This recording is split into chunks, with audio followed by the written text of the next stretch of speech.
দুনিয়ার আগুন যদি কাহারো গায়ে স্পর্শ করি চামড়া পুড়ে যায়, শরীর পুড়ে যায়।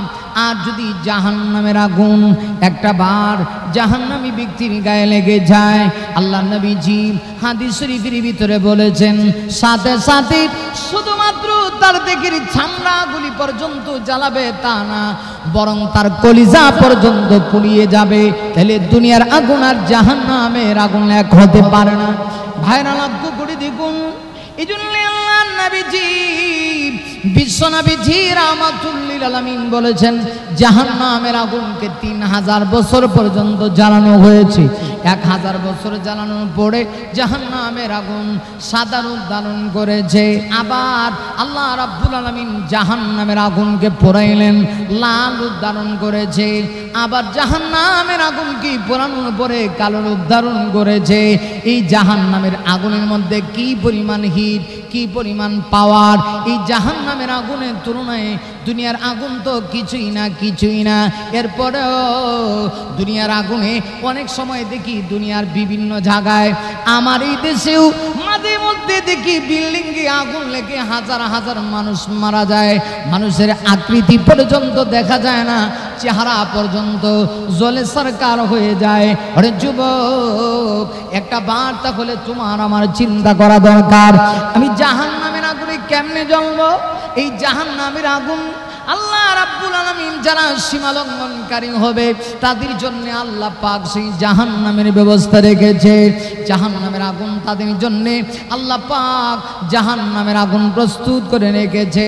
এই জন্যই তো আমার তেলাওয়াত কিন্তু সূরাতুন নাজিয়াতে আল্লাহ রাব্বুল আলামিন ডাক দিয়া বলেন ফাআম্মা মান তাগা ওয়া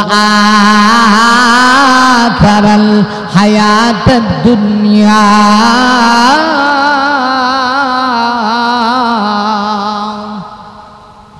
আল্লাহ রাব্বুল আলামিন বলেন সীমা লঙ্ঘনকারী যারা হবে, আরে যুবক, জাতির ভিতরে দুইটা বদগুণ থাকবে। আল্লাহ আমার তেলাওয়াতকৃত আয়াতগুলিতে ওয়াজ করে বলেন তারা হবে জাহান্নামী। এক নাম্বার যারা সীমা লঙ্ঘনকারী হবে, সীমা লঙ্ঘন যারা করবে, সীমা লঙ্ঘনের খাতায় যাদের নাম উঠে যাবে আল্লাহ দপ্তরে, যারা সীমা লঙ্ঘনকারী এরা হবে জাহান্নামী। ভাইরা, দুনিয়ার একটা সিস্টেম আছে, নিয়ম আছে। আমার এই দেশ স্বাধীন সার্বভৌমত্ব এই দেশ আর অন্য দেশের একটা বর্ডার আছে। আমাদের পার্শ্ববর্তী গেসা দেশের নাম হলো ভারত। ভারত হলো আমাদের মামাদের দেশ। আমরা অনেক সময় দাবি করি যে ভারত মনে হয় আমাদের খুব কাছের। না, বিপদে বললে দেখা যায় ওদেরকেও আমরা পাই না, বরং আমাদের উপরে অনেক সময় তারা নির্যাতন স্টিমুলার চালায়। ভাইরা, তাহলে আমার দেশ আর ভারতের মধ্যে একটা বর্ডার আছে। দেশ চলে তারা আইনের গতি দেয়। ওই দেশের বর্ডার বাংলাদেশের বর্ডার অতিক্রম করে ওই দেশে যেতে হলে তার নিয়ম কানুন মেনে আপনাকে যেতে হয়। ঠিক তদ্রূপভাবে এই বিশাল বিশাল সৃষ্টি জগৎ হলো আমার আল্লাহর এরিয়া, আমার আল্লাহর সৃষ্টির অনুকূলে। আমার আল্লাহ এই বিশাল আসমান জমিন সৃষ্টি করেছেন। সৃষ্টি করার পরে আল্লাহ রাব্বুল আলামিন একটা আইন দিয়েছেন। এই আইন যারা অমান্য করে এরা হলো এই পৃথিবীর সবচেয়ে বড় সীমা লঙ্ঘনকারী। একদল লোক আছে যারা আল্লাহর আকাশের নিচে জমিনের উপরে থেকে আল্লাহকে পর্যন্ত মানে না। মুফাসসিররা লিখেছে এরা হলো সীমা লঙ্ঘনকারী। দুই দল মানুষ জাহান্নামী না, এদেরকে পৃথিবীর কেউ জাহান্নাম থেকে বাঁচাতে পারবে না গো। এর ভিতরে এক নাম্বার যারা সীমা লঙ্ঘনকারী হবে, ফাআম্মা মান তাগা। আল্লাহ বলেন অতঃপর যারা সীমা লঙ্ঘনকারী, সীমা লঙ্ঘনের একটা ব্যাখ্যা হলো যারা আল্লাহর আকাশের নিচে আল্লাহর জমিনের উপরে থেকে আল্লাহকে মানে না যারা, আল্লাহর আইন মানে না যারা, আল্লাহর হদ মানে না যারা, আল্লাহ রাব্বুল আলামিনের হুকুম মানে না যারা, এরা হলো সীমা লঙ্ঘনকারী। জমিন আল্লাহর, আসমান আল্লাহর, সৃষ্টি জগতের যা কিছু আছে সব কিছু আমার আল্লাহর। অতএব আইন চলবে একমাত্র আমার আল্লাহ। ভাইরা, এই জন্য আল্লাহ রাব্বুল আলামিন পবিত্র কোরআন শরীফের ভিতরে আমার আল্লাহ জানিয়ে দিয়েছেন ইনিল হুকম ইল্লা ইল্লা লিল্লাহ। একমাত্র হুকুম চলবে, আইন চলবে জমিনে আল্লাহ। আল্লাহর আইন ছাড়া আমরা আর কাহারও আইন মানতে পারি না। এই জন্য সীমালঙ্ঘনকারী হলো তারা যারা আল্লাহর আইন মানে না। আল্লাহর আকাশের নিচে জমিনের উপরে থেকে আল্লাহর হাত যারা অতিক্রম করে এরা হলো সীমালঙ্ঘনকারী। সীমালঙ্ঘনের আরেকটা ব্যাখ্যা হলো আমরা সবাই আল্লাহর বান্দা, নবীর উম্মত। নবীর উম্মত হওয়ার পরেও একজন লোক আছে যারা আমার নবীকে শেষ নবী মানে না।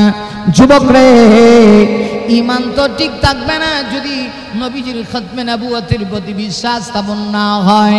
ভাইরা, এই পৃথিবীতে আমার আল্লাহ তার নবীকে, আমার আপনার নবীকে সর্বশেষ নবী হিসেবে পৃথিবীতে প্রেরণ করেছে। নবী হলেন সর্বশেষ নবী, এই কথা আমার না। আল্লাহ ডাইরেক্ট কোরআন শরীফের সূরাতুল আযাবের ভিতরে আমার আল্লাহ বড় চমৎকার করে বলেছেন, মা কানা মুহাম্মাদুন আবা আহাদিন মির রিজালিকুম ওয়ালাকিন রাসূলুল্লাহ ওয়া খাতামান নাবিয়্যিন।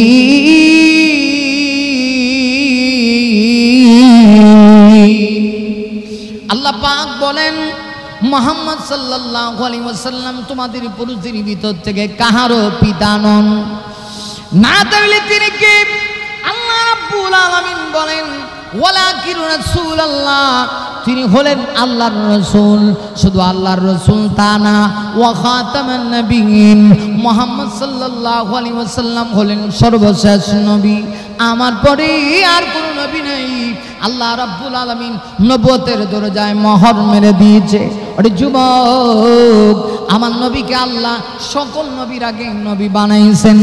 আমার নবীর রূহ আল্লাহ সকল নবীর আগে সৃষ্টি করেছেন। আউয়ালু মা খালাকাল্লাহু নূরি, হাদিস শরীফের ভিতরে আছে আল্লাহ সর্বপ্রথম আমার আপনার নবীর সৃষ্টি করেছেন। কিন্তু দুনিয়াতে পাঠাইতে গিয়া আমার আপনার নবীকে আমার আল্লাহ সর্বশেষে দুনিয়াতে পাঠিয়েছে। আরে যুবক, আমার নবীর মাধ্যমে আল্লাহ খতমে নবুয়তের দরজাকে আল্লাহ পাক তালা মেরে দিয়েছে, বন্ধ করে দিয়েছে। কিয়ামত পর্যন্ত আর কোন নবী আসবে না। যদি কেউ নবী দাবি করি তাহলে সে হলো মিথ্যাবাদী, মিথ্যাবাদী। আমার ভাইয়েরা, এই জন্যে আল্লাহ নবীজি হাদিসের ভিতরে নিজেই বলেছেন, আনা খাতামুন নাবিয়্যিন লা নাবিয়্যা বাদি। আমার ভাইয়েরা, আল্লাহ নবী বলেন, আমি হলাম সর্বশেষ নবী, আমার পরে কিয়ামতের আগ মুহূর্ত পর্যন্ত আর কোনো নবী আসবে না। ভাইরা, আল্লাহ নবী নিজে স্পষ্ট ভাষায় হাদিসে বলেছেন, আমি হলাম সর্বশেষ নবী, আনা খাতামুন নাবিয়্যিন লা নাবিয়্যা বাদি। আল্লাহ নবী বলেন, আমি হলাম সর্বশেষ নবী, আমার পরে আর কোন নবী আসবে না। নবী আসার কোন সুযোগ নাই, নাই, নাই। যদি কেউ নবী দাবি করে তাহলে সে হলো মিথ্যাবাদী। দুঃখজনক হলে সত্য, আমার দেশে একদল লোক আছে, একটা গোষ্ঠী আছে যারা আমার রাসূলের উম্মত হওয়ার পরেও তারা নিজেরা দাবি করে যে মুহাম্মদ সাল্লাল্লাহু আলাইহি ওয়াসাল্লাম নবী কিন্তু শেষ নবী না। এরা হলো কাদিয়ানীর গোষ্ঠী। হ্যাঁ যুবক, কাদিয়ানীরা কাফির, কাফির, কাফির। কিয়ামত পর্যন্ত যারা কাদিয়ানী দলের অন্তর্ভুক্ত হবে, রাসূলের নবুয়ত যারা অস্বীকার করবে, এরা হলো কাফের। এরা মুসলমান হতে পারে না, কারণ এরা আমার নবীজির খতমে নবুয়ত অস্বীকার করে। এরা যাকে শেষ নবী মানে সে হলো পাকিস্তানের পাঞ্জাব এলাকার সেরাক বিবির পোলা গোলাম আহমদ কাদিয়ানী। সেরাক বিবির পোলা নবুয়ত দাবি করে বসছে, ওরা তাকে শেষ নবী মানে। অথচ আমার আপনার নবী বিশ্ব নবী হলেন সর্বশেষ নবী। ভাইরা আমার, যদি এরা আহমদিয়া মুসলিম জামাত বলে দাবি করে আহমদিয়া মুসলিম জামাত, আসলে এরা আহমদিয়া মুসলিম জামাত না। মুসলমান কেমনে হবে? একজন মানুষ যদি কোরআনের সব আয়াত মানে, যুবক শুধুমাত্র কোরআনের একটা আয়াত মানে না, সে মুসলমান হতে পারে না, সে কাফের। দুঃখজনক হলে সত্য, ওরা যাকে নবী মানে গোলাম আহমদ কাদিয়ানী সে বাথরুমের ডাস্টবিনে বাথরুমের ময়লা নর্দমার ভিতরে তার মৃত্যু হয়েছে। মনে রাখতে হবে কিয়ামত পর্যন্ত কোন নবী আল্লাহ পাক রব্বুল আলামিন অতীতে যত নবী আমার নবীও তো চলে গেছেন, আর কিয়ামতের আগে নবী আসার সুযোগ নাই। যত নবী পৃথিবীতে আমার আল্লাহ প্রেরণ করেছি, কোন নবীকে আল্লাহ না পাক নর্দমা ময়লা জাগার ভিতরে আল্লাহ পাক মরণ দেয় নাই। কারণ নবীরা আল্লাহর পক্ষ থেকে নির্বাচিত। একটা মাসালায় সকল উলামায়ে কেরামগণ একমত, নবীরা যে যেখানে মৃত্যুবরণ করেন সেখানেই তার মরণ, মৃত্যু যেখানে হয় সেখানেই তার কবর হয়। ভাইরা, এই জন্যই তো আল্লাহ নবীজি বিশ্ব নবীজি রাহমাতুল লিল আলামিন রাসূল ইন্তেকাল করেছেন আপনার আমার আম্মা জান হযরত আয়েশা সিদ্দিকা রাদিয়াল্লাহু আনহার হুজরায়। রাসূলের অনেকগুলি স্ত্রী ছিলেন, আম্মা জান আয়েশা সিদ্দিকা রাদিয়াল্লাহু আনহার হুজরায় নবীজির ইন্তেকাল হয়েছে। আরে যুবক, এই জন্য আমার আপনার নবী বিশ্ব নবীর রওজা হলো আম্মা জান আয়েশার হুজরায়, নবীজির রওজা হলো সেখানে। নবীজির রওজা মুবারকের মাটি আল্লাহর আরশের চাইতে দামি। ভাইরা, আম্মা জান আয়েশার হুজরায় নবীজির ইন্তেকাল হয়েছে, এই জন্যে রসুলের রওজা হলো সেখানে। ভাইরা আমার, এতে কি বোঝা গেল? আমার নবী যেখানে ইন্তেকাল করেছেন সেখানেই তাকে দাফন করা হয়েছে, রসুলের রওজা সেখানে। অতএব গোলাম আহমদ কাদিয়ানী সে যদি মিথ্যা নবী দাবিদার, তার যেহেতু সে নিজেকে নবী দাবি করছে, এটাই যদি হয় মাসালা, ওই বন্ডকে বাথরুমের ভিতরে ঢুকায়া রাখতে হবে, কারণ সে মৃত্যুবরণ করছে বাথরুমের ভিতরে। তাহলে বোঝা যায় কোন নবী নাপাক জায়গায় মৃত্যুবরণ করতে পারে না। গোলাম আহমদ কাদিয়ানী যেহেতু নাপাক জায়গায় মৃত্যুবরণ করেছে, অতএব সে নবী না, বরং মিথ্যা নবুয়তের দাবিদার আল্লাহ নবীজি বিশ্ব নবীজি। এই জন্য হাদিসের ভিতরে বলেছেন, কালান নবিয়্যু সাল্লাল্লাহু আলাইহি ওয়াসাল্লাম ইন্নাহু সায়াকুনু ফি উম্মতি কাযাবুনা সালাতুন কুল্লুকুম ইয়াজামু আন্নাহু নাবিয়ুল্লাহ ওয়া আনা খাতামুন নাবিয়্যিন লা নাবিয়্যা বাদি। আল্লাহ নবী বিশ্ব নবী বলেছেন, অচিরে আমার উম্মতের ভিতরে 30 জন মিথ্যাবাদীর আবির্ভাব হবে। এরা প্রত্যেকেই কুল্লুহুম ইয়াজামু আন্নাহু নাবিয়্যুল্লাহ। আরে যুবক, নবীজি বলেছেন এরা প্রত্যেকেই নিজেকে নবী দাবি করবে, অথচ রাসূল বলেন আনা খাতামুন নাবিয়্যিন, আল্লাহর রাসূল বলেন আমি হলাম সর্বশেষ নবী, লা নাবিয়্যা বাদি, আমার পরে কিয়ামতের আগ মুহূর্ত পর্যন্ত আর কোনো নবী আসার কোনো সুযোগ নাই। তাইলে বোঝা গেল এই গোলাম আহমদ কাদিয়ানীর অনুসারী যারা, গোটা পৃথিবীতে গোলাম আহমদ কাদিয়ানীর অনুসারী যারা, এরা কি? এরা হলো কাফের। গোলাম আহমদ কাদিয়ানী কখনোই নবী হতে পারে না, বরং সে ভণ্ড। তাকে যারা নবী মানবে এরা কাফের, তাকে যারা ফলো করবে এরা কাফের। আমার নবী হলেন সর্বশেষ নবী। কিন্তু দুঃখজনক হলেন সত্য, নবীর উম্মত হওয়ার পরেও একদল লোক আছে গো, এরা আমার নবী কি শেষ নবী মানে না। এটা বড় দুঃখজনক, বড় দুঃখজনক। না, নবীর উম্মত হওয়ার পরেও যারা নবী কি শেষ নবী মানে না, একটু চিন্তা করা দরকার। কিয়ামতের মাঠে এবার আল্লাহ নবীর সামনে নিজের চেহারা কেমনে প্রকাশ করবে? না, আসরের মাঠে এদের চেহারা কোনোদিন ভালো হয়ে উঠতে পারে না, এদের চেহারার মধ্যে কোনো সতেজতা থাকবে না। নবীর হাউজে কাউসার এদের কপালে নসিব হবে না। আরে দুঃখ লাগে, নবীর উম্মত হওয়ার পরেও একদল লোক আছে যারা আমার নবীর নবুয়ত মানে না। এই কাদিয়ানী গোষ্ঠী হাসরের মাঠে তুমি আল্লাহর নবীর সামনে কেমনে দাঁড়াবে, আল্লাহর সামনে গিয়ে কেমনে তুমি তোমার চেহারা প্রকাশ করবে? একটু চিন্তা করে দেখুন। আমি চমৎকার করে আপনাদেরকে একটা ঘটনা শোনায় দিই। আমার নবীর নবুয়ত কাদিয়ানী গোষ্ঠী মানে না, অথচ সৃষ্টি জগতের অনেক প্রাণী পর্যন্ত আমার নবীজির নবুয়ত তার জবান দ্বারা স্বীকার করেছে। অনেক প্রাণী সৃষ্টি জগতে আল্লাহর হাবিবের নবুয়তের ব্যাপারে স্বীকারোক্তি দিয়েছে। ভাইরা, আপনারা জানেন বিশ্বনবীজি রাহমাতুল লিল আলামিন তিনি শুধু মানুষের জন্য নবী ছিলেন তা না, সৃষ্টি জগতের প্রতিটা প্রাণীর জন্য তিনি নবী ছিলেন। আসমান জমিনের প্রত্যেকটা প্রাণীর প্রতি তার দয়া মায়া ছিল, ইহসান ছিল, অনুগ্রহ ছিল।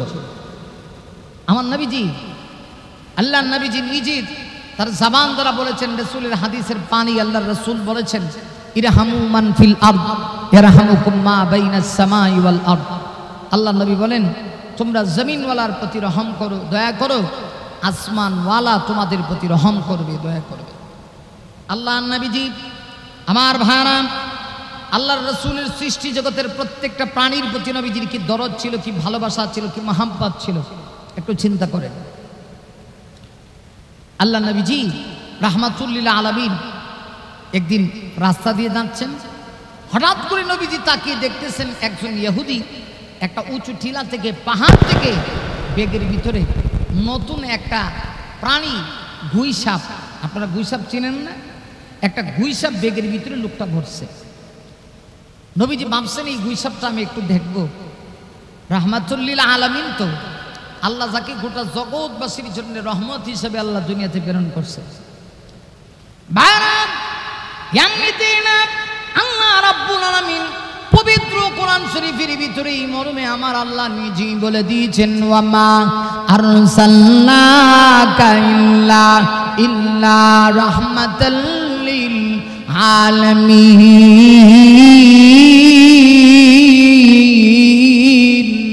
আল্লাহ রাব্বুল আলামিন বলেন, নবী গো, আমি আল্লাহ আপনাকে রহমত হিসাবে জগৎবাসীর জন্য আমি আল্লাহ রহমত স্বরূপ আপনাকে প্রেরণ করেছি।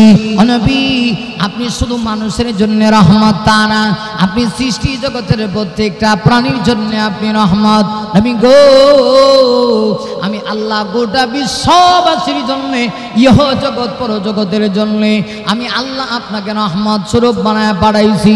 ইহ জগতের জন্য আপনি রহমত, পরকালের জন্য আপনি রহমত। আমি আল্লাহ রাব্বুল আলামিন যেমন গোটা জগৎবাসীর রব, আপনি গোটা জগৎবাসীর রহমত। নবী আমার ওই গুইসাপের দিকে আমার নবীজির একটু মহব্বত সৃষ্টি হইল।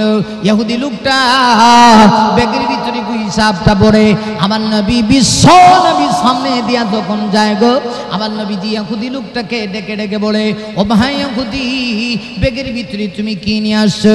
আমার মন চায় এই নতুন জিনিসটা একটু দেখার জন্যে, তুমি কি আমাকে দেখাবে? ইহুদি লোকটা চরিত্রগত দিক থেকে বড় খারাপ চরিত্রের অধিকারী ছিল, মেজাজ বড় খরগোশ ছিল। যেই মুখরদেব নবীজি কথা বলেছি, এমনিতেই ইহুদি লোকটা আমার নবীর চোখের দিকে তাকায় তাকায় একবার দুইবার না গো, অন্তত 10 বার আমার নবীকে মানা করছে, না না না না না না, আমি দেখাবো না, দেখাতে পারি না।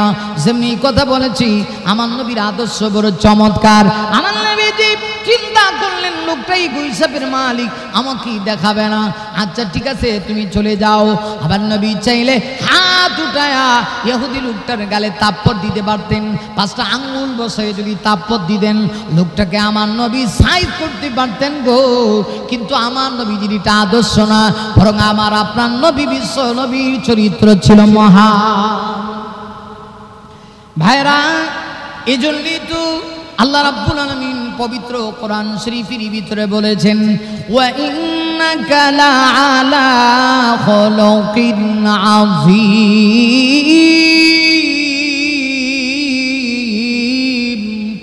আল্লাহ পাক রব্বুল আলামিন বলেন, নবী গো, নিঃসন্দেহে আমি আল্লাহ আপনাকে মহান চরিত্রের উপরে প্রতিষ্ঠিত করেছি। লোকটা না না না অন্তত 10 বার বলেছে। আমার নবী তাকে বললেন, ঠিক আছে তুমি চলে যাও। কিন্তু নবী তাকে দেখে না না না, লোকটা যাচ্ছে না, বরং লোকটার নিচের দিক দিয়ে ফেল ফেল করে যেন পানির ফোঁটা ভরে। নবীজি বড় আশ্চর্য হয়ে গেলেন। আমার ভাইরা, আশ্চর্য হইয়া আল্লাহ নবীজি ডাক দিলেন, ভাই রে, তুমি আমাকে বলেছো তোমার জিনিসটা দেখাবে না, আমি তো তোমাকে জোরাজুরি করি নাই, কিন্তু নিচের দিক দিয়ে পানি পড়ে কেন, পানি পড়ে কেন? যেই মুখে যে কথা বলেছি, এমনিতেই আমার নবী কথা বলার সঙ্গে সঙ্গে ওদিন লোকটা ডাক দেয়া কয়, নবী গো, আপনি একটু পিছনের দিক দিয়ে তাকান না।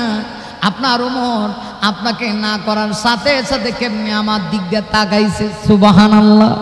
আমার নবীজি পিছনের দিক দিয়ে তাকায় দেখে ওমর চোখটা বল্ডারের মতো করে তাকায় আস। আমার নবীজি ওমরের দিকে তাকাইয়া বড় আশ্চর্য হয়ে গেলেন। হযরত ওমর ডাক দিয়া কয়, নবী গো, আপনি একটা বারের জন্য অনুমতি দেন, এই বিয়াদবটাকে আমি একটু সাইজ করি, চূড়ান্ত পর্যায়ে একটু সাইজ করতে চাই। ও নবীজি, এই বিয়াদবটাকে আমি সাইজ করব। কত বড় বিয়াদব! আল্লাহর সৃষ্টি জগতের সবচেয়ে দামি মানুষ, আল্লাহর পরে যার পাওয়ার, আল্লাহর পরে যার মর্যাদা, যাকে সৃষ্টি না করলে গো আসমান জমিনের কোনো কিছু আমার রব সৃষ্টি করতো না। ও নবী, আপনার মতো মহান ব্যক্তি সামান্য একটা গুইসাব দেখতে চাইলেন, অথচ সে আপনাকে দেখাতে চায় না। আপনি একটু অনুমতি দেন, আমি একটু বিয়াদবটাকে সাইজ করে দিই। আমার নবী বলেন, ওমর থেমে যাও। আল্লাহর নবী তাকায় তাকায় ইহুদি লোকটার দিকে তাকায় বলতেছেন, ইহুদি রে, এজন্যই বুঝি তোমার এই অবস্থা। ইহুদি লোকটা ডাক দেয়া কয়, নবী গো, আপনি বলতেছেন নিচের দিক দিয়ে পানি পড়ে, না এটা পানি না, বরং এটা হলো প্রস্রাবের ফুটা। আল্লাহ নবী বলেন, তাই তো, কারণ বৃষ্টিও তো পড়ে না, এই নিচের দিক দিয়ে পানি কেমনে বলল? আল্লাহ নবীজি বুঝতে পেরেছেন। আমার নবীজি রাহমাতুল লিল আলামিন। এবার ইহুদি লোকটাকে আল্লাহ নবীজি বললেন, ঠিক আছে, তুমি তোমার এই গুইসাবটাকে আমাকে দেখাবে কিনা? ইহুদি লোকটা ডাক দিয়ে কই, নবীজি আমি দেখাবো, কিন্তু আপনার সাহাবী ওমরকে একটু বলুন না দাঁড়ানো থেকে বসার জন্য, কারণ ওমর যেইভাবে চোখ দিয়ে আমার দিকে তাকাইছে আমি ভীষণ ভয় পেয়েছি, বড্ড ভয় পেয়েছি। নবীজি ওমরের দিকে লক্ষ্য করে আমার নবীজি ওমরকে উদ্দেশ্য করে বলেন, ইজলিস, ওমর তুমি বসো। ফাজালাসা ওমর, হযরত ওমর বসে গেল। বাইরে লক্ষ্য করে দেখুন, আমার বসে যাওয়ার পরেও নবীজি তাকায় দেখতেছে, লোকটার ভয় যেন থামে না। এতক্ষণ তো লোকটা প্রস্রাব করে দিয়েছি ওমরের চাহনিতে, এখন নবী তাকায় দেখে লোকটা বসার পরে পায়ের মধ্যে তরতর করে কম্পন সৃষ্টি হয়ে গেছে। আমার নবী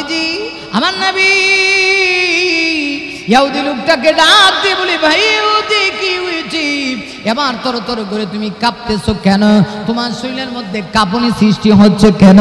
এমনিতেই ইহুদি লোকটা ডাক দেয়া কয়, নবী গো, আপনার ওমর বসার পরও তো আমার ভয় কমে নাই। আমি তাকে দেখতেছি ওমর যেন বৈশা এক জায়গার তরবারি আরেক জায়গায় ট্রান্সফার করে।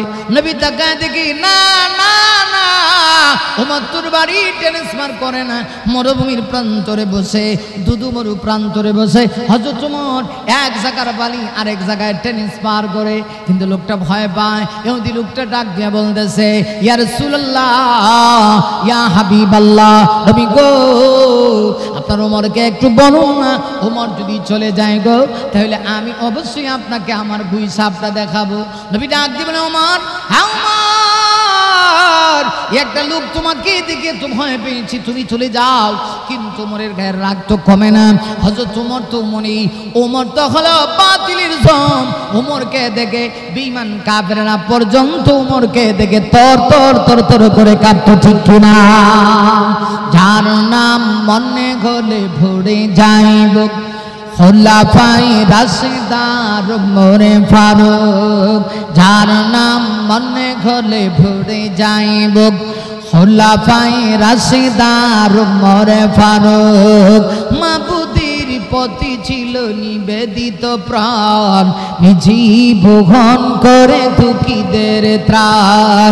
মাবুদের প্রতি ছিল নিবেদিত প্রাণ, জীব গ্রহণ করে দুঃখীদের ত্রাণ।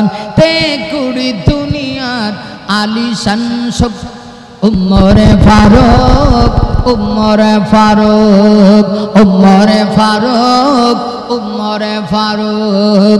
যার নাম মনে হলে ভরে যাইব খোলাফায়ে রাশিদার ওমরে ফারুক।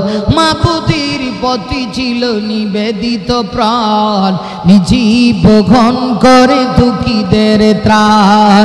তে কুড়ি দুনিয়ার আলিশান সুখ ওমরে ফারুক, ওমরে ফারুক। ইনসাফ কায়েমে তিনি মূর্ত প্রতীক, শান্তির সুবাতাস বহে চারিদিক।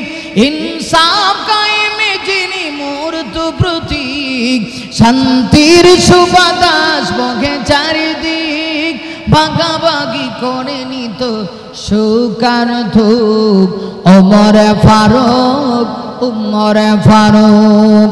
ভাই আমার, আল্লাহ নবীজি বিশ্ব নবীজিকে এমনি এমনি বলেছেন, আমার নবী বিশ্ব নবীজি বলেছেন লাউ কানা বাদি নবিয়্যুন লাকানা উমর।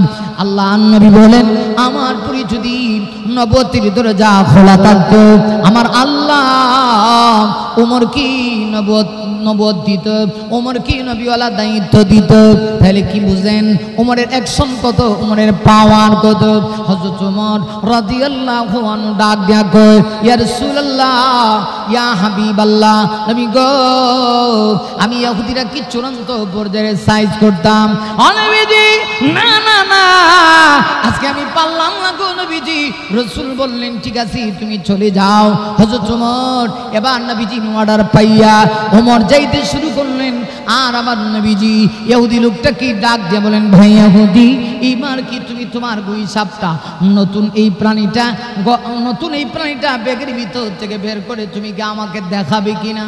যেই মুহূর্তে ওমর চলে গেছে, ইহুদি লোকটা এবার পল্টি লইছে। পল্টি বুঝেননি, আগে বলছি ইয়া রাসূলুল্লাহ আমি আপনাকে দেখাবো, এখন ডাক দেখো হুজুর আপনি কি জানেন না গুই সাপের যে চরিত্র ভালো না। কি বিষয় হুজুর আপনি কি জানেন না, আমি যদি ব্যাগ থেকে এই গুই সাপটা বের করে দিই গো নবীজি, সাথে সাথে দেখবেন গো নবী গুই সাপটা একটা দৌড় মারবে। ইয়া রাসূলুল্লাহ আমি আপনাকে কেমনে দেখাবো, কারণ এই জিনিসটা আমি দূরে নিয়ে এসেছি, এটা বিক্রি করে আমি আমার জীবিকা নির্বাহ করি। আল্লাহর রাসূল বললেন তাই বুঝি। ওমরের সামনে এক কথা বলেছ, এখন তুমি আরেক কথা বলতেছ। রাসূল তখন ডাক দিলেন, ভাই ইহুদি আসলে তুমি আমাকে চিনতে পারো নাই। নবীজি মনটা নরম করে ডাক দিয়ে বলেন, ওরে ইহুদি তুমি আমাকে চিনতে পারো নাই। না তুমি আমাকে চিনতে পারো নাই রে ইহুদি, তুমি তোমার ব্যাগের বানটা একটু খোলো না, রশিটা একটু খুলে দাও, দেখবা এটা দূর মারবে না, বরং আমাকে দেখে আমার সামনে সম্মান করে এসে দাঁড়াবে। ইহুদি লোকটা বড় আশ্চর্য হয়ে গেল, কারণ ইহুদি তো আমার নবীকে দেখে বড় আশ্চর্য। এবার লোকটা কয় তাহলে দেখি না মুহাম্মদ সাল্লাল্লাহু আলাইহি ওয়াসাল্লামের কথাটা কতটুকু সত্য।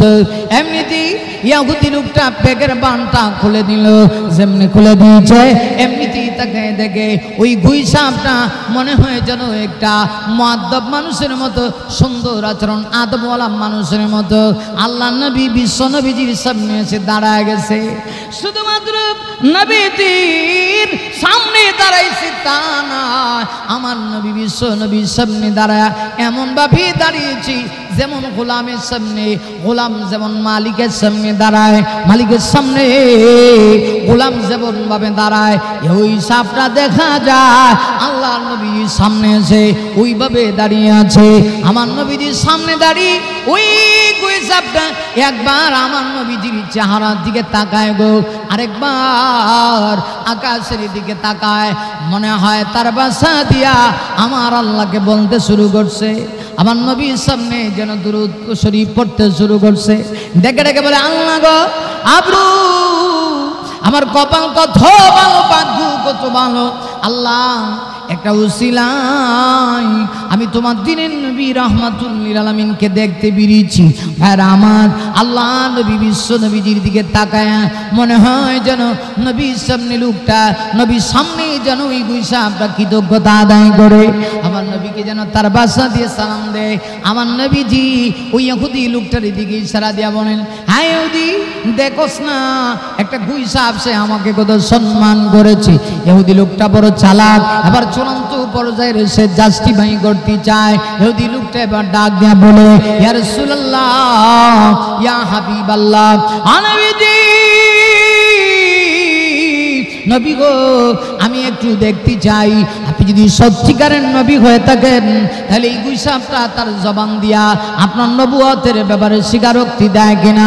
ইয়া রাসূলুল্লাহ, নবীজি গুইসাব যদি আপনার নবুয়তের ব্যাপারে স্বীকৃতি দেয়া দে, আল্লাহর কসম আমি আপনার রবের কসম করে বলি গো, আমি কালেমা পড়ে মুসলমান হয়ে যাব। আমার নবীজি আল্লাহ পাক তাকে এত পাওয়ার দিয়েছেন।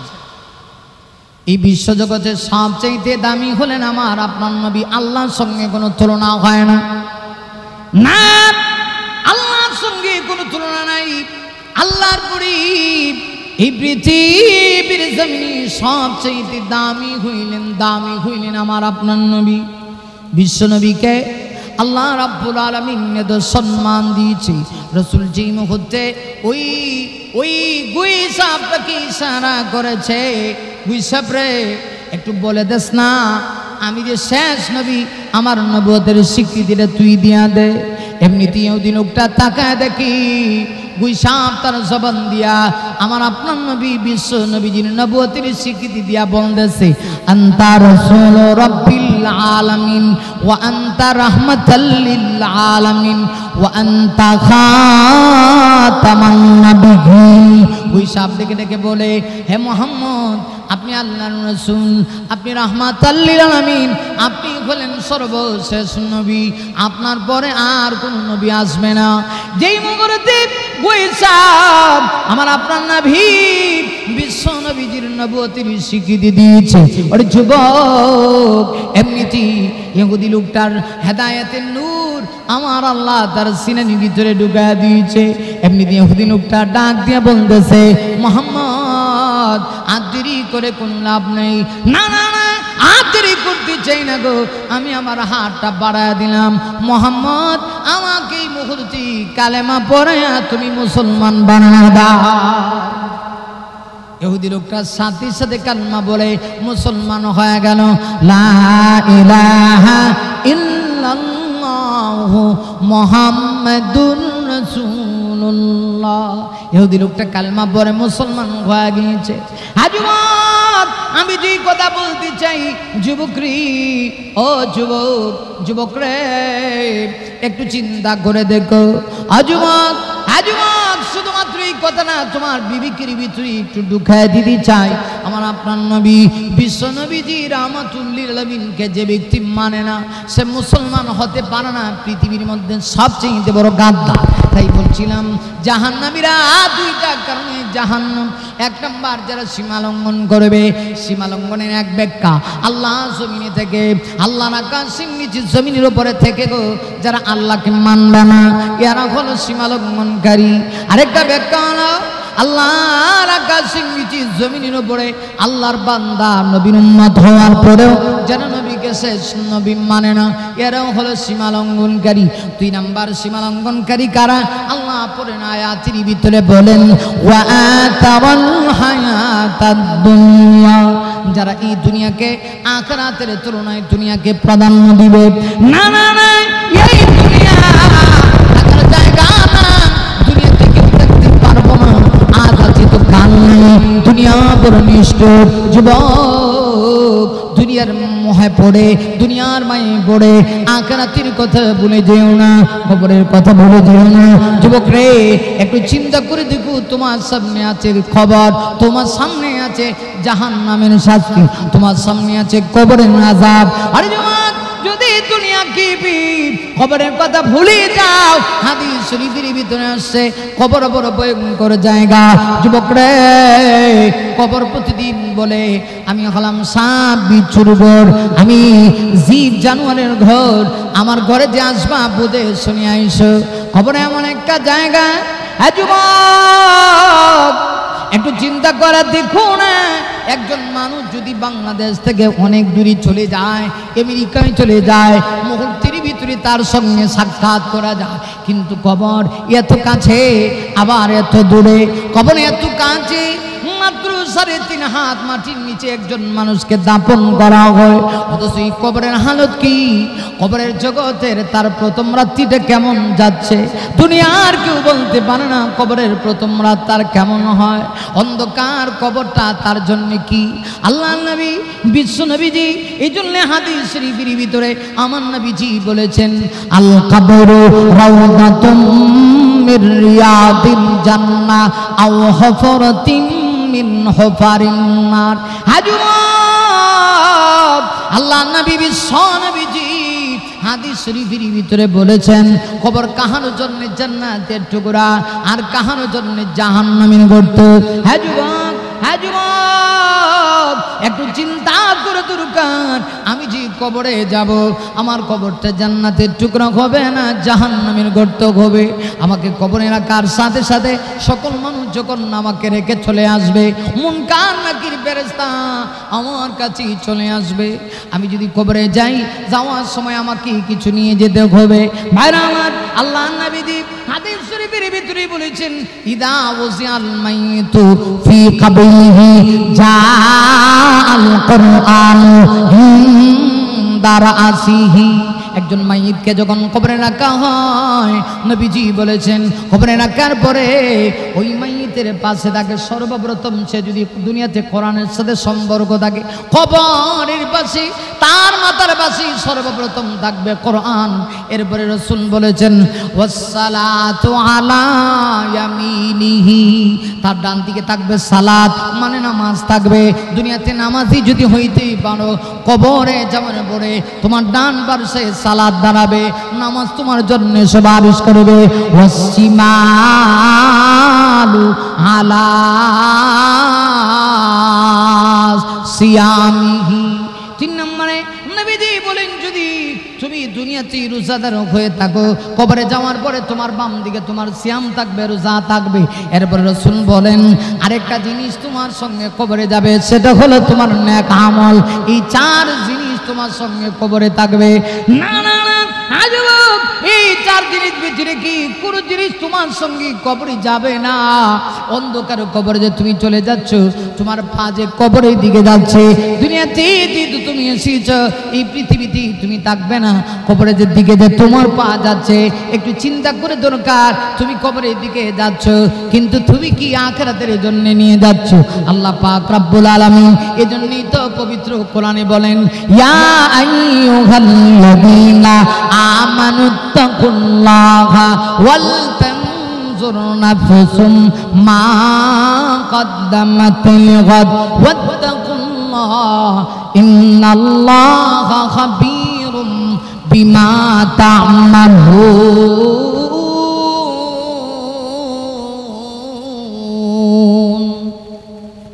আমার ভাইরা, আল্লাহ পাক রব্বুল আলামিন ডাক দিলেন, ইমানদারেরা রে, তোমরা আমি আল্লাহকে ভয় করো। কেমন ভয় করবা? শুধুমাত্র মুখে আল্লাহকে ভয় করি কথা বললে হবে না, এবং আগামীকালের জন্য তোমরা কি পাঠাবা এর ব্যাপারে একটু ফিকির করো। কবরে কি নিয়ে যাইবা গো, এই চিন্তাটা তোমার আমার করা দরকার। যদি কবরে এই 4টে জিনিস নিয়ে যেতে পারো, কবরে না কার সাথে সাথে কবরের প্রথম রাতটা তোমার এত আনন্দদায়ক হবে। তোমার কবরের ভিতরে জান্নাতের বিছানা বিছিয়ে দেওয়া হবে, তোমার চেহারায় তোমার শরীরে জান্নাতের লেবাস পরিধান করা দেওয়া হবে, তোমার কবরের সঙ্গে জান্নাতকে অ্যাডজাস্ট করে দেওয়া হবে। না যুবক, আর যদি তুমি কবরের ভিতরে 4 জিনিস না নিয়ে যাও, মুনকার নাকির ফেরেশতারা এসে যদি তোমাকে 3টা প্রশ্ন করে, মান রাব্বুকা ওয়া মা দীনুকা ওয়া মান নাবিয়ুকা, এই 3 প্রশ্নের জবাব যদি তুমি দিতে না পারো, মুহূর্তের ভিতরে কবরের 2 সাইডের মাটি তোমাকে এমন চাপা দিবে গো। আবার নবী বিশ্ব নবীজি বলেছে, আজওয়াক আজওয়াক, আবার নবী বিশ্ব নবী রাহমাতুল লিল আলামিন বলেছে, এমনিতেই দেখা যাবে এক পার্শ্বের হাড় অপর পার্শ্বের ভিতরে দিয়ে বের হয়ে আসবে, 2 সাইডের মাটি এমন চাপা দিবে, এক পার্শ্বের হাড় অন্য দিক দিয়ে বের হয়ে আসবে। ওরে যুবক, তাহলে একটু চিন্তা করা দরকার। এই দুনিয়া চিরস্থায়ী না, দুনিয়াতে আমরা কেউ থাকার জন্য আসি নাই। এই জন্য আল্লাহ পাক কাউকে চায় না গো আমার আল্লাহ জাহান্নামে দিতে। না, আল্লাহর এত দয়া মায়া আল্লাহ রাব্বুল আলামিনের জন্য কোরআনের ভিতরে কোট করে দিয়েছে। আল্লাহ অগ্রিম রিজাল্ট আউট করে দিয়েছে কারা কারা হবে জাহান্নামী। আল্লাহ তাই তো সূরাতুন নাজিআতের যে আয়াতগুলি পড়েছি, আল্লাহ সেই আয়াতগুলির ভিতরে বলেন, ফা আম্মা মান তাগা ওয়া আতারাল হায়াতাদ দুনিয়া। কাদের জন্য জাহান্নাম? আল্লাহ বলেন দুই শ্রেণীর মানুষের জন্য জাহান্নাম। এক নম্বর যারা সীমা লঙ্ঘনকারী হবে, আল্লাহর আইনের দৃষ্টিতে যারা সীমা লঙ্ঘনকারী হবে। দুই নম্বর যারা ইহকালকে আখিরাতের তুলনায় প্রাধান্য দিবে। আমার ভাইরা, দুনিয়া দরকার, তবে আখিরাতের চেয়ে বেশি না। কারণ দুনিয়ার হায়াতি জিন্দেগি হলো অল্প সময়ের জিন্দেগি। এই জন্য সামান্য 60 আর 70 বছরের জিন্দেগি চালানোর জন্যে আমার আপনার যদি ব্যাংক ব্যালেন্স, টাকা, অর্থ করি, বিশাল বাসা বাড়ি, তারপরে গাড়ি, স্পেশাল জীবনের অনেক কিছু যদি প্রয়োজন হয়, তাহলে যে জীবনের শুরু আছে শেষ নাই, এই জীবনের কত কিছু প্রয়োজন। এই দুনিয়ার জিন্দেগিতে চলার জন্য যদি আপনার টাকা পয়সা, অর্থ করি লাগে, আখিরাতের জীবন চলার জন্য আপনার নেক আমলের দরকার, আমলের দরকার, ঠিক কি না? আমল সে জিंदगी, আমল সে जिंदगी बनती है, जन्नत भी जहन्नम भी, ये खाके अपनी फितरत है, ना नूरी है ना नारी। আমলের দ্বারাই আমার আপনার জিন্দেগি হবে, আমলের দ্বারাই আমার আপনার জিন্দেগির মর্যাদা বাড়বে। আমল যত বেশি হবে আল্লাহর কাছে ময়দানে মাহশরের তত বেশি মর্যাদা হবে।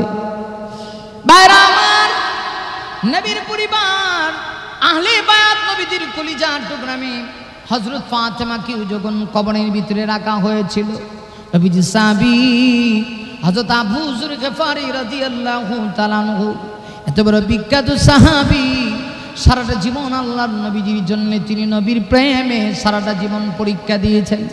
সারা জীবন নবীর ভালোবাসা পরীক্ষা দিয়ে তিনি উত্তীর্ণ হয়েছে। এত দামি সাহাবী হযরত আবু যর গফারি খাদিমি খায়রুল বাশার, হযরত আবু যর গফারি খাদিমি খায়রুল বাশার, खदमतों में जिंदगी बन ना बनाया अपने घर। हजरत अबू ज़र गफारी खादिमी खायरुल बशर, খায়রুল বাশার যিনি, এই পৃথিবীর শ্রেষ্ঠ মানব যিনি, তার খেদমত করেছেন হযরত আবু যর গফারি। আবু যর গফারি আমার নবীজির খেদমত করতে গিয়ে জিন্দেগিতে একটা দিন ভালো একটা পোশাক পরিধান করেন নাই। হযরত আবু যর গফারি নবীজির এমন আশিক ছিলেন, জিন্দেগিতে একবেলা ভালো খানা তিনি খান নাই। আমার নবীজির খেদমত করতে গিয়ে হযরত আবু যর গফারি তার জীবনের সব কিছু আল্লাহর নবীর ভালোবাসায় উৎসর্গ করেছে। আবু যর এমন সাহাবী, আবু যরকে আসমানের ফেরেশতারা চিনে, জমিনের ফেরেশতারা চিনে। আবু যরের এত দাম, ওই সাহাবী হযরত ফাতেমা রাদিয়াল্লাহু আনহাকে যখন কবরে রাখা হবে, আবু যর গফারি তিনজনের একজন ফাতেমা রাদিয়াল্লাহু আনহা, যে আল্লাহর নবীজির কলিজার টুকরা মেয়ে, রাসূলের পরিবারের অন্তর্ভুক্ত, রাসূলের কলিজা ফাতেমাকে যখন কবরে রাখা হবে, আমার ভাইয়েরা দেখবেন খাটিয়ার ভিতরে চারজন ধরতে হয়, হযরত আলী, হযরত হাসান, হুসাইন, তিনজন, আর অবশিষ্ট যে একজন ছিলেন তার নাম ছিল হযরত আবু যর গফারি। আবু যর গফারি ফাতেমা রাদিয়াল্লাহু আনহার কবরের ভিতরে যখন ফাতেমাকে রাখা হবে, যুবক আবু যর গফারি কবরকে উদ্দেশ্য করে বলতেছেন, ওরে কবর, তুমি কি জানো তোমার ভিতরে কাকে রাখা হচ্ছে? হ্যাঁ কবর, তোমার ভিতরে কাকে রাখা হচ্ছে তুমি কি জানো? তোমার ভিতরে যাকে রাখা হচ্ছে তিনি সাধারণ কেউ না, তিনি হলেন আল্লাহ নবী, বিশ্ব নবী, রাহমাতুল লিল আলামিনের কলিজার টুকরা মেয়ে, যার ব্যাপারে আল্লাহর রাসূল বলেছেন ফাতিমাতু বিদম মিন্নি, ফাতেমা আমার কলিজার টুকরা, আমার কলিজার অংশ। এরে খবর, আল্লাহ নবী, বিশ্ব নবীজির কলিজার টুকরা মেয়েকে তোমার ভিতরে রাখা হচ্ছে। খবর তুমি জানোনি তোমার ভিতরে যাকে রাখা হচ্ছে তিনি হলেন জান্নাতি যুবকদের সরদার হাসান আর হুসাইন, যাদের ব্যাপারে আল্লাহর নবীজি বলেছেন ওয়াল হাসান ওয়াল হুসাইন সাইয়্যিদা শাবাবি আহলিল জান্নাহ। হ্যাঁ খবর, তুমি কি জানো তোমার ভিতরে কাকে রাখা হচ্ছে? জান্নাতি যুবকদের সরদার হাসান হোসেনের মা হযরত ফাতেমা কি তোমার কবরে রাখা হচ্ছে? বাবা তুমি জানোনি তোমার ভিতরে কাকে রাখা হচ্ছে? আসাদুল্লাহিল গালিব, আল্লাহর পক্ষ থেকে তাকে বিজয়ী ভাগ বলে ঘোষণা দেওয়া হয়েছে। আল্লাহর ভাগ তারই কলিজার টুকরে স্ত্রী ফাতেমাকে রাখা হচ্ছে কবর রে। সাবধান, কোনো ধরনের বিয়াদবি করিও না। এমনিতেই কবর থেকে আওয়াজ আসি, হ্যাঁ বুঝার, হ্যাঁ বুঝার, আমি আমার কবরে কে আসবে না আসবে আমি তাকে চিনি না। আমি চিনি ঈমান আর আমল। আবু যর নেই, আমার খবরে যে ঈমান আর আমল নিয়ে আসবে আমি তার সঙ্গে সুন্দর ব্যবহার করব। তাই যদি হয় ও যুবক ভাই একটু চিন্তা করা দরকার। তুমি যে দুনিয়া পাই আখিরাত ভুলে যাচ্ছ, অথচ এই দুনিয়া চিরস্থায়ী না, আখিরাত চিরস্থায়ী। আল্লাহ পাক এই জন্য কোরআনে বলেন আম্মা মান তাগা ওয়া আতারাল হায়াতাদ দুনিয়া, সীমা লঙ্ঘনকারী তো তারা যারা আল্লাহর আইন মানে না, আল্লাহর অবাধ্য হয়ে চলাফেরা করে আর দুনিয়াকে যারা প্রাধান্য দেয়। আমার আল্লাহ বলেন ফাইন্নাল জাহিমা হিয়াল মাওয়া, নিশ্চয়ই এদের ঠিকানা হলো জাহান্নাম। আল্লাহ আমাদের সবাইকে জাহান্নাম থেকে বাঁচার তৌফিক দান করুন।